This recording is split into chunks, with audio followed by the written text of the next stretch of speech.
WFH with two guys. Now here's Benny and Dennis. A number of years ago, I remember listening to when Bill Gates was talking about retiring from Microsoft. And that is a significant enterprise that certainly has not only done well without Bill Gates being in that business, but has actually grown a significant amount. We should be thinking about how to grow our businesses in that similar vein. It's really important, isn't it, Dennis? It is because, you're going to hear in this podcast, which is a really good one, about if the business is just you, it's not as valuable. Also, while you're working the business, you're working in the business so much that you don't have a quality of life. And that's it. It's like, is that really what you wanted out of it? You might as well stay in corporate America.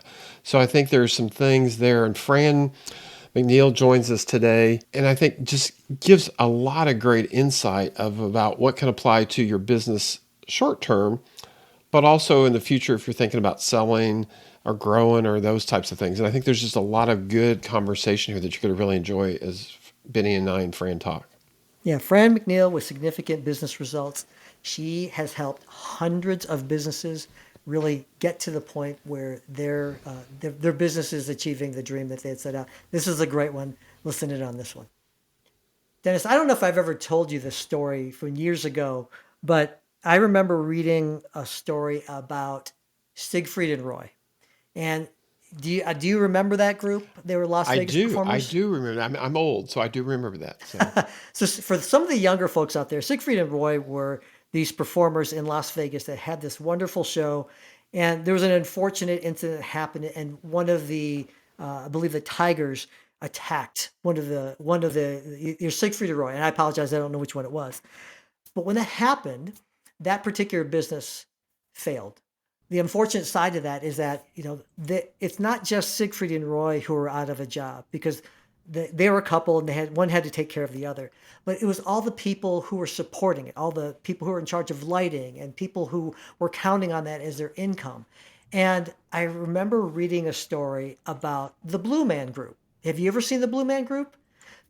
The Blue Man Group, for those of you who also may not be aware, is these performers that are really painted in blue and have these outfits, and they perform these unusual musical and other performance art, and it's really interesting. But you don't know who the people are. And I remember reading this article about how the people were basically unknown, but they had these performances all over the world. So you have Blue Man Group in New York and Las Vegas and whatnot. That model to me is amazing. And today I'm super excited to really learn about how we as business owners should be really trying to focus in on running our business without us and really scaling it. So Fran, thank you for joining us today. We really appreciate it. Glad to be a guest. Thank you. Yeah. So I really, that when we were talking before the show was recorded, and we were talking a little bit about not only your background, but in terms of like the way you approach business. And my eyes just like, you probably saw my eyes light up, and I sat up straight and just kind of listening, because this brought back that whole story of Siegfried and Roy versus Blue Man Group. And I thought that this was really kind of a brilliant topic to talk about. But I'd love for you to just kind of talk a little bit about the idea of running your business. We as business owners, the small business owners especially, we tied up maybe our personalities, certainly our livelihood, the idea of who we are into our business.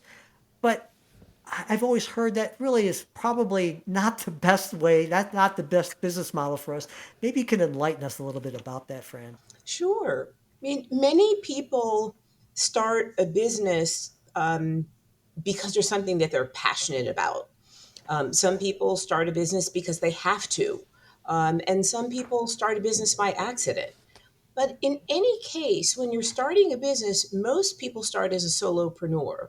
And so it's their personal effort. People get very excited about marketing, so then they sort of work on their personal brand. And then all of a sudden, the business is them. And this separation, and in some cases, which is not a good thing, their business bank account and their personal bank account get blurred, and that's definitely a problem. So it's really important as people develop their business to recognize that it is a separate entity. And that's one of the reasons why legally You should, in the US, have an employer identification number. You should have a business bank account.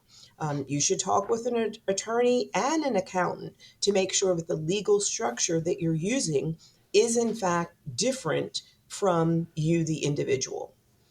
And I say all that to say that when people don't go through that sort of formal process and even take it a step further by if they don't have a business plan or they're so busy growing their business that they don't think about the next steps and what growth might look like, that again, the business becomes an outgrowth of their own personality. Mm. And so often, because they haven't thought about their ideal client, they haven't thought about the pricing, they haven't thought about their competitive value, they may not actually have enough money to hire people to do all the things that are necessary. And so then that further complicates the business being them, because you've often heard the term business owners wear a lot of hats. And my Mhm. comment is, who's a hat rack? Like, you know, like you're not, as a business owner, you're not a hat rack. Um, so it really is best if business owners have an entity that is separate and can run without them, but it often takes a lot of mistakes. It often takes some painful experiences, clients not paying because they don't have systems and processes, um, you know, hiring friends, maybe as independent contractors, but not having the independent contractor. And then the friend says, oh, but I was an employee. And they, look for stuff. So I say all that to say that it's really important for folks to move away from that. The business is me and the business is my baby. Mm. And I can't imagine anyone taking over my business or anyone stepping in for me to do the things that I am just so perfect at doing. Because if you can't give up control, if you can't train other people, you are going to be in your business 24/7. And at some point, that's going to affect the quality of your products and services. We tie so much of our, yeah, I know Dennis and I have had this conversation over the years, is that it is our baby, right? This is our businesses are our babies, but in general, the way that we should approach that, and not only from, at some point, you got you young guys and gals that are listening to this.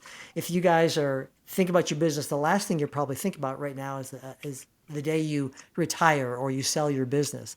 But for those of us who are closer toward the end of that time period, one of the things that we should be thinking about is like maybe crafting our business even like during the beginning or the midpoint of it, rather than only thinking about this toward the end. It really is this design thing, isn't it? Absolutely. Even outside of business, you may have heard the quote, begin with the end in mind. And that's Mm. a Stephen Covey quote.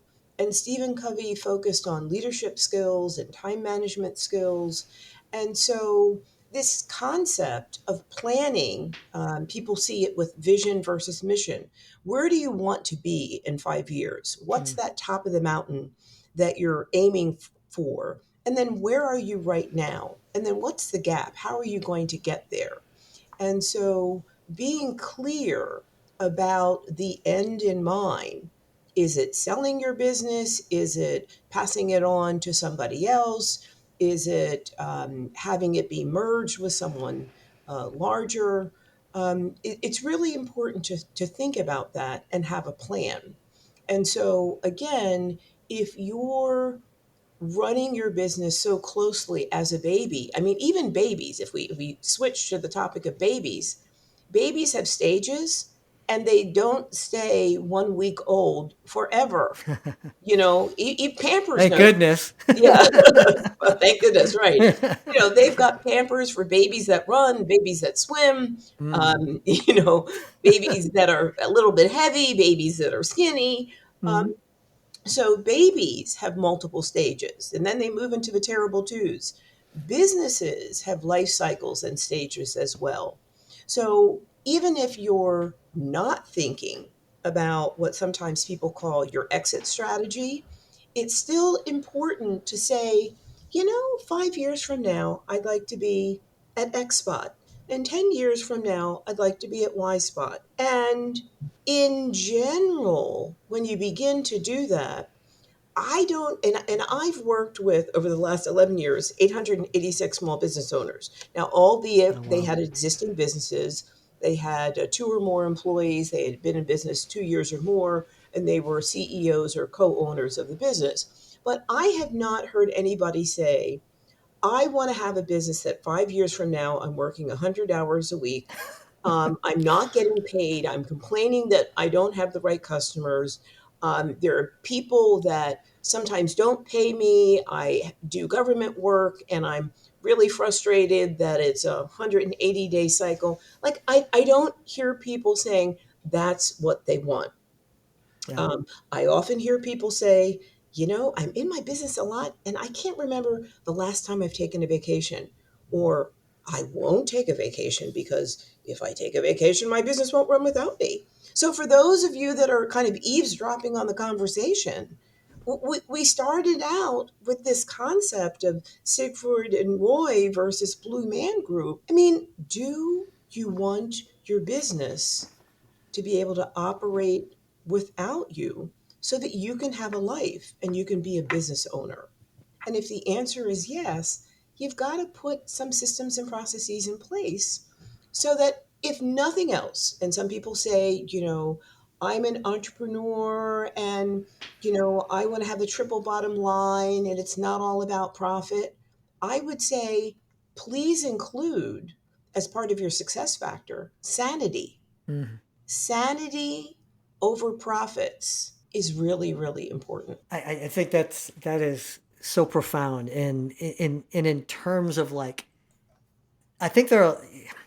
I'll say this from a guy's perspective, Fran. Right? So, guys who start businesses, we're pretty proud of our business, and I'm not saying that women aren't. It's just like this is kind of a thing for the guys. Like, Thing. This is a you thing. So all right, I'll take that one. But because I tie up so much of our identity in the business, the idea here is that it can't run without me. I am that big cog. But realistically, if you're stepping back, and we all want our businesses to grow, we don't have an, even if you're doing well, and you're let's say you're a small business owner, and you've hit that magical mark of $1 million a year. Wouldn't you love to see it go to 2, 5, $10 million a year in terms of revenue? You can't do that alone. So even from that perspective, you need to be able to do that. And the only way that, and Fran, you correct me if I'm wrong on this one, but the way to be able to achieve that is you really need to extricate yourselves from being that spotlighted individual in the business. It needs to be bigger than you. Right. I mean, when you talked about sort of the cog in the wheel, it is. I definitely understand the identity thing. Mm. But America is all about individualism, and this is where it was quote unquote born. I don't know Yep. if that's actually true from a historical standpoint, but rugged individualism was one period in history. So it is fine to say, I built it and they came. However, you probably built it based on education experiences that you got from others. There was probably someone that provided some materials or resources. So, and unless you're buying your own products and services, you can't run your business by yourself because you need customers. So, running a business is not a solo sport, Mm. it's a team effort. Yes. And we know that. One of the metaphors that's sort of often used to identify progress is at one time in humankind, there was not the wheel, and then there was the wheel. So if you think about where wheels get used, you could ride a unicycle, one person, one wheel. You need an incredible amount of muscle strength, focus, concentration, and a lot of practice to ride the unicycle, much less, kind of direct it and carry things and all Mm. that. Riding a bicycle is a little bit sturdier. Riding a tricycle is even more sturdy. And then operating a car with four wheels and an engine, and a nice sunroof, etc. Power windows. It has like those four wheels as opposed to the one wheel. Um, Gives you a certain amount of stability. So, in business, and if you look at sort of a traditional business plan, there are typically four corners of the business plan. And as the businesses grow and develop, there are often four different individuals responsible for those corners. So, the financial piece is one of the corners, operations is another corner, and that it might include HR, legal, the people part that could include the customers, and then management itself. So those are often, four areas. So it's just really important to recognize that even if you don't want to be a $10 million business, you might want to have a lifestyle business so that you can do certain things, but trying to run the business all by yourself or have pride in the fact that you're doing everything, again, I think it definitely leads to instability and Mm. it may lead to insanity. Although I am not officially licensed as a psychiatrist or therapist, and Netflix has not asked me to play one, although I'm available ABC, Netflix, HBO Max.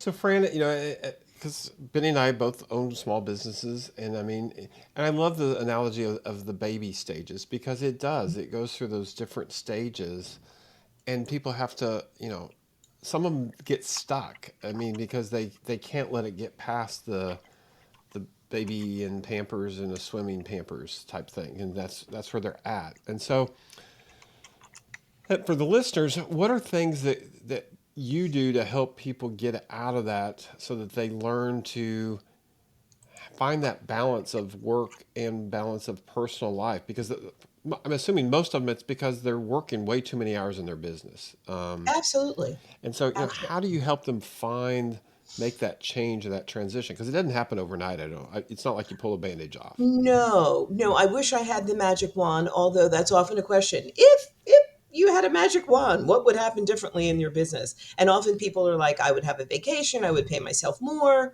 Hmm. I would have steady contracts. And I'm like, wow, what would it take to do that? So generally, when I recommend that people do an assessment, so whether it's your standard SWOT analysis or something else, just sort of step back and find some objective criteria, even if it is, have I taken a vacation and what would I need to do differently to be able to take a vacation? Do I make all the decisions? Do I make all the sales? What would I need to do differently? So that might, relate to hiring. It might also relate to marketing. It might also relate to do you have the right customers? It might relate to the pricing. It might relate to the processes related to collecting revenue and or how you set up your contracts. So again, it doesn't have to be complicated, but I think initially asking yourself questions related to some goals that are important to you are important.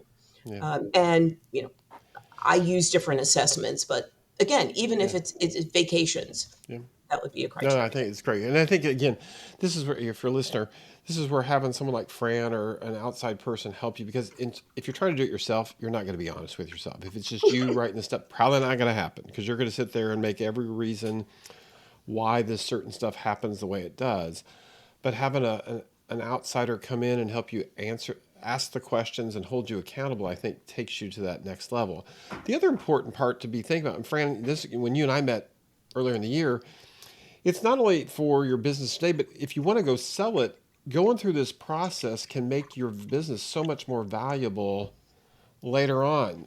I run across so many people that decide, oh, I'm going to sell my business tomorrow, and the business is really them. And so when they go to sell it, it's not worth as much as they thought it would be. But if they go through this process and things that Fran's talking about, the business is a business. It's not about you, the person, and it becomes more valuable when you want to sell it at that point in time. And sometimes you maybe don't want to sell it, but there's two benefits here. You can get that, you get hopefully a better quality of life. And if you want to sell it, it brings a higher value. And I think that's important for the listeners to understand why this is so important. I'm Benny. I think you and I are both have been guilty of this. We've Mm-hmm. lived this as Oh a yeah. business owner, and I think we've learned some things, but there's things we're still learning that it's like we need to get out. I was fortunate enough this past year. I've taken 2 vacations of 3 weeks each, and so I've kind of got to where it's like, hey, it really does work without me. And then it's like, okay, this is pretty good. It's like I don't have to be here all the time. But the changes where I had to have some people in place, I had to have processes in place, I had to have things documented Mm-hmm. so that I knew it was going to work okay. So when I came back, I could have those KPIs and quickly check to make sure the train didn't fall off the track.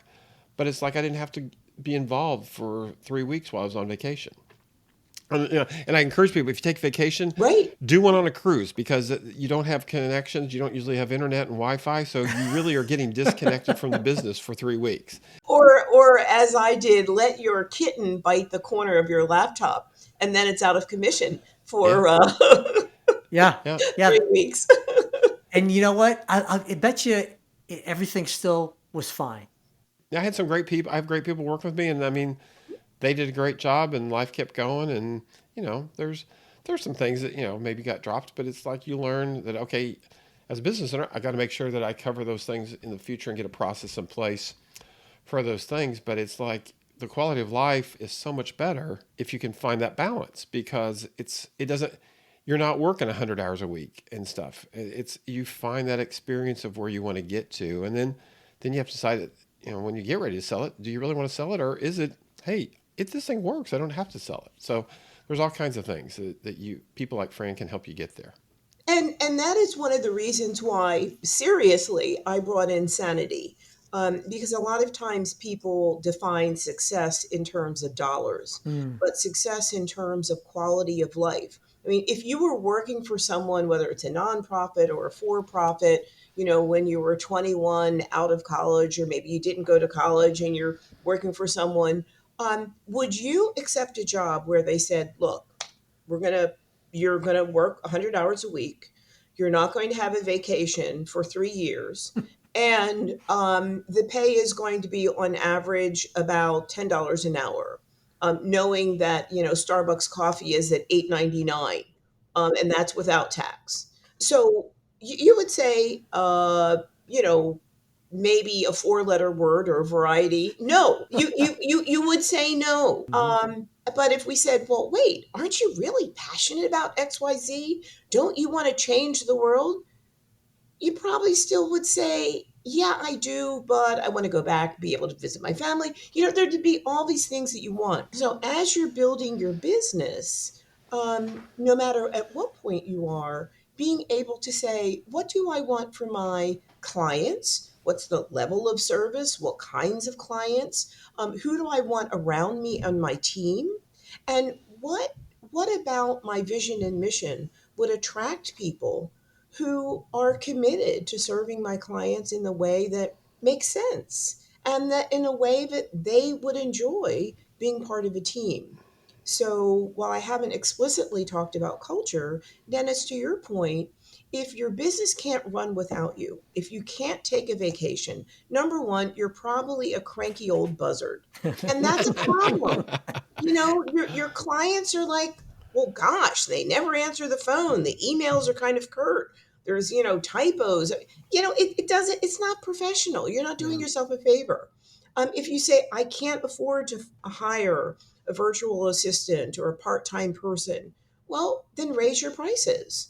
But if so there's all of these things are connected, and taking, on a nice day, a 5-minute walk or a 20-minute walk or taking the weekend off, you can start small, gives your mind time to rest and relax and regenerate. And it's good for you. Again, I'm not a health practitioner. Still don't play one on Netflix. But, the fact of the matter is you're having systems and processes in place so that your business can run without you gives you, the business owner, as well as your team, a lot of benefits. And it's great for your clients. Do you really want your client saying, I only want to work with you? Now, maybe if your billable hourly rate is $2,000 an hour, fine. But you probably still want to have some senior and junior people at different billable rates who can provide services at different price points so that you can have more clients and improve your business brand. Fran, this has been such a wonderful conversation, and this is truly a topic that I know Dennis and I could go on and on. And if we were just kind of sitting around in a coffee shop having the conversation, we'd probably be closing the shop down. But because we're limited in time, what would you say for those listening, and kind of like to kind of wrap this up into a nice little bow? What would you give as like that advice to those folks who are running their business and maybe into it right now? How should they be doing? What should they take away from all of this? Okay. The biggest takeaway is if you want to call yourself a successful business owner, the business needs to run without you. That's the takeaway. The bullet points under that, or the little strategic stars, because maybe we don't want to conjure up the war metaphor. The strategic stars under that is that you need systems and processes in place so that you are not the sole decision maker or the sole salesperson. It means that you have to create a team of people who can operate the business when you're not there.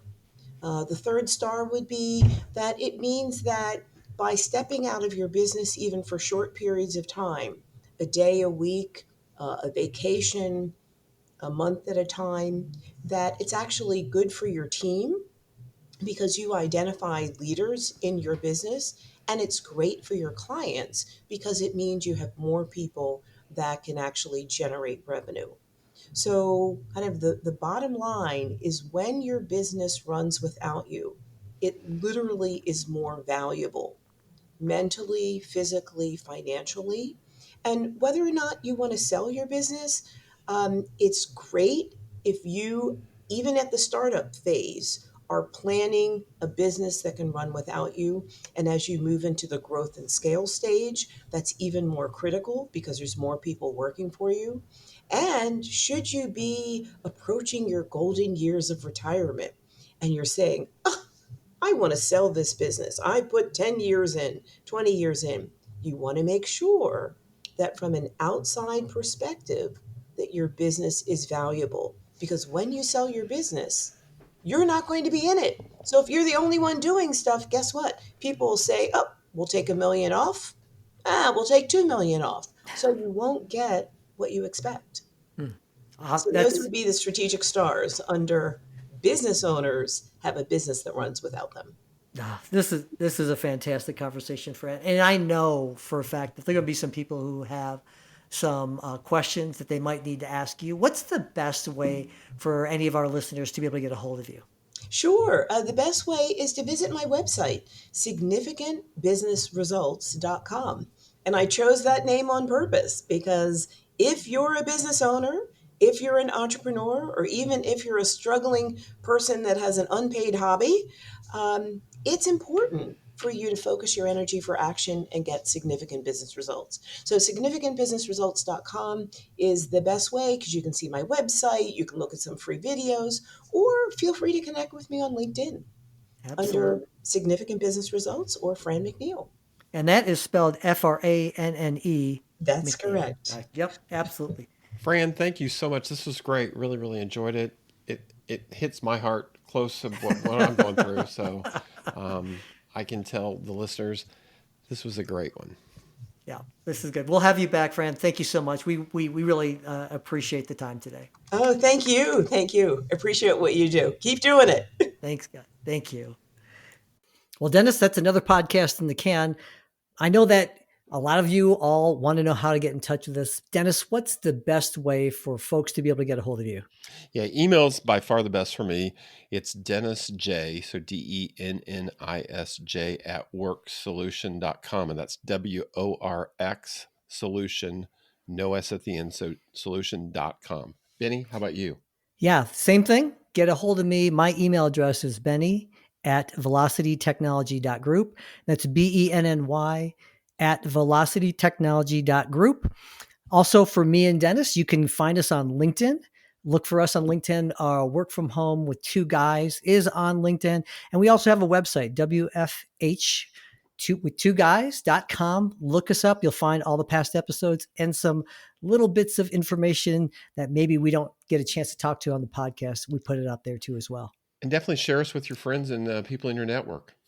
Absolutely. Let us know what we can do to make this podcast your podcast. Give us some ideas. And if you'd like to be a guest, let us know. We'll talk to you guys soon. You've been listening to WFH with Two Guys.